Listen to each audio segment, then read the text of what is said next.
Et ça se passait chez nous hier. C'est un chasseur de tempête québécois, Mathieu Lucier. Il est tombé sur cette tempête de sable.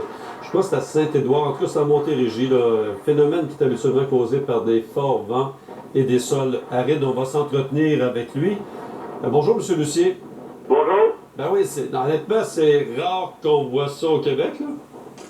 Oui, c'est assez inusité, là.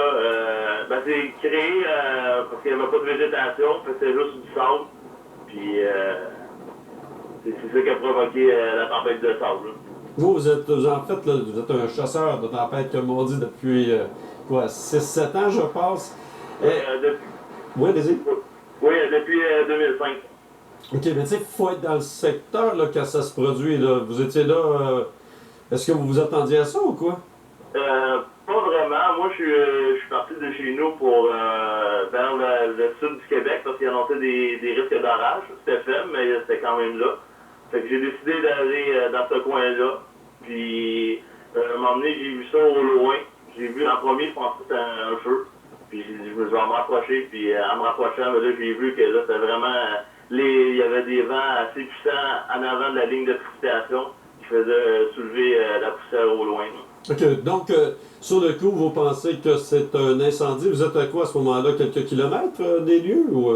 Oui, j'étais entre Saint-Édouard et Saint-Rémy. Puis je me suis rapproché de Saint-Édouard, puis c'est là que j'ai vu le nuage de poussière, là. Ça a duré combien de temps, ça, là? Je dirais que moi, je suis arrivé vers 15 heures, puis ça faisait quand même un bon bout là, que je voyais ça au loin. Puis, vois-tu, je suis parti de là vers 15h30, puis ça continuait. Ah oui. Puis, aussitôt que la ligne de précipitation est arrivée, ben là, la tempête de force s'est dissipée, là. J'ai l'impression, effectivement, quand on regarde les images, celui-ci, ça a l'air un peu la nuit, là, tu vois les véhicules qui arrivent là-dedans, tu as l'impression que c'est assez sombre, merci.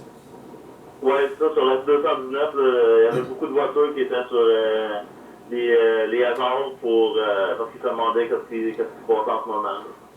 Puis, rapidement, vous en aviez déjà vu de ce type-là ou... Non, c'est la première fois, là. La dernière que j'ai vue, c'est il y a 3 semaines au Texas, là, pendant mon voyage dans le tornado à Ligne.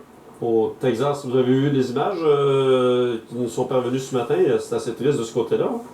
Ouais, c'est ça, j'ai suivi ça un peu en arrivant chez nous, là, que j'ai vu qu'il y avait plusieurs tornades dans ce coin-là. Ouais, c'est la période là-bas, effectivement. Ben, merci à vous, M. Lucier.